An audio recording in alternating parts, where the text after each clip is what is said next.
One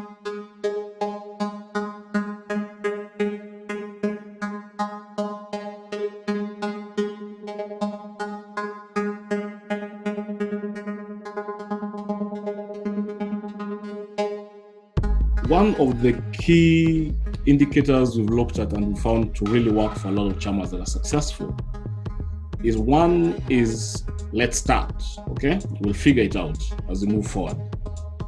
The next one is they say, okay, we have this project. So they have what we call project-based savings. So they first agree and say, we want to be able to buy land. Then they do what is the investment needed to start that. Okay, so they say 2 million shillings. Then they invite each other who wants to then participate in that investment. Then that becomes a saving. They say, want to do this in 6 months. Then they now start a project-based saving towards actually acquiring an asset. Whether it will now be defined as a good investment or bad investment, those are different decisions altogether. But that is the first basis of actually looking, how do we then start to create wealth at this point? By actually acquiring an asset that can either appreciate with time, which we can then sell, or we can be able to use to add value on by building or starting some other project on it. So that has been one of the most successful indicators I've seen. Another one of them is when we are just saving, most of them then realize, look, instead of us getting loans from alternative sources, we can lend between ourselves and grow this sport. Because at one point we all need money. Why should I go to the bank or to Mshwari or to any other channel? Well, we can lend within ourselves and let the interest then be part of the Chama. As that's how we grow the value of the assets and the liquidity that we have within the platform. So those have been some of the two key channels that they've had. Of course, our aim is to make sure there are processes around that makes every member of them then be comfortable.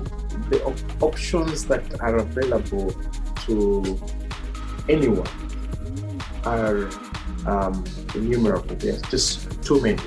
If you look at, for example, the stock market, you can invest as little as 100 shillings.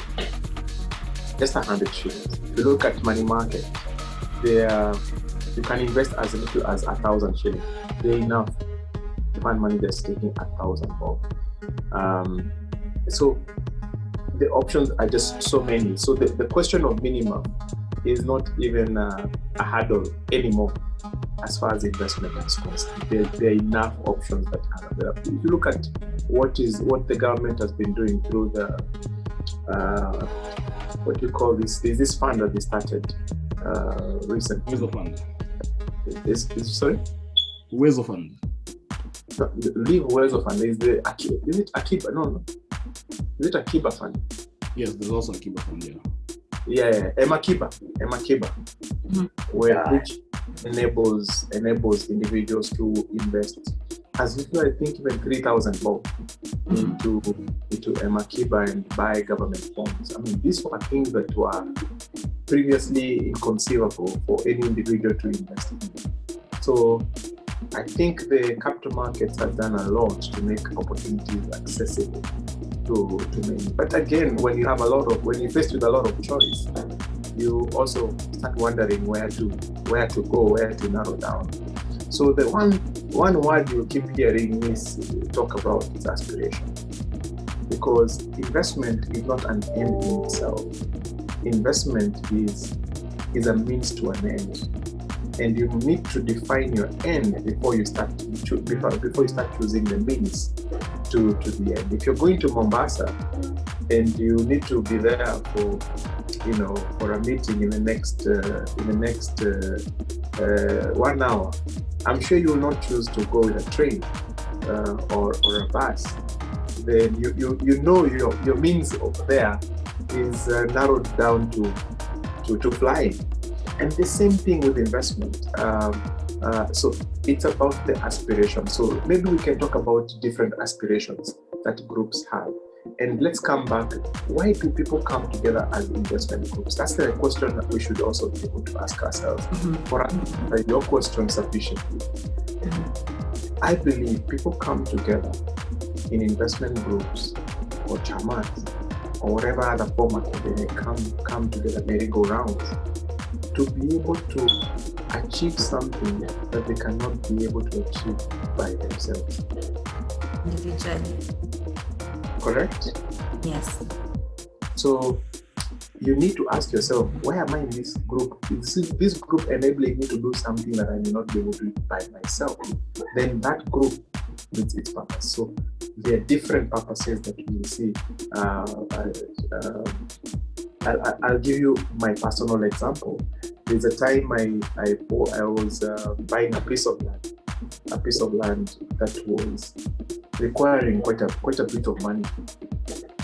And when I had committed to go for it, I started having some sleepless nights because I was wondering how to close the deal. It was bigger than me. So what did I do? I called a couple of friends together and I told them, this is the opportunity and this is how each one of us will benefit if we go into this opportunity together. And at the end of the day, we came together and we took out the opportunity. We bought the land. It was quite a sizable land, 100 acres. We bought 100 acres together. So that group enabled the others to be owners of a sizable property that they would otherwise not be able to own individually.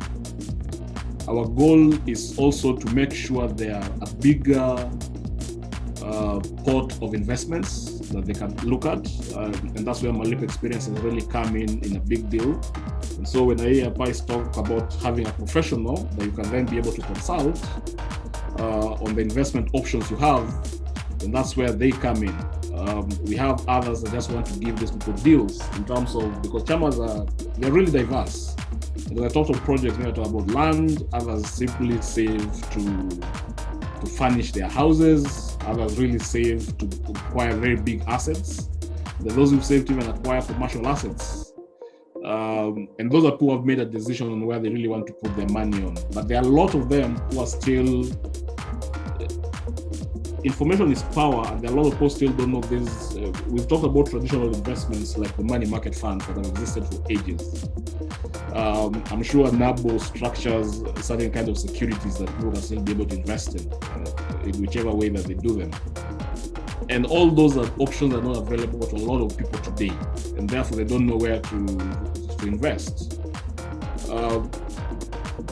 And 90% of the investors that we talk about, or that the successful entrepreneurs that we've heard about, its chances are that they have those opportunities because of the information they were exposed to early enough and they were able to make those decisions, okay? Because some of those things are so esoteric, you cannot even wrap your mind around them. How do you start investing in stocks? Some people cannot even figure that out. How does that go? It sounds simple and complicated at the same time when you tell it to somebody, because they're like, what are you telling me? How is this? If I own one share of Safaricom, what does that even mean? Because I'm just a spectator of the back end. So I think it's nice that we try to break some of those barriers that exist to investments today, that make a lot of people not even think it is within their realm to start. And some of these, you'll be surprised how low the amounts are needed for you guys to even start investing as a group or together as an individual into some of these instruments. So yes, Malipo's work is to streamline those processes, connect everyone who then offers these investments and those opportunities that expose them to members already collecting money as a group to be able to explore those, including the advice, the legal side of it that comes in, how to move your money securely between those different segments. That's where we play in, and that's what we aim to achieve.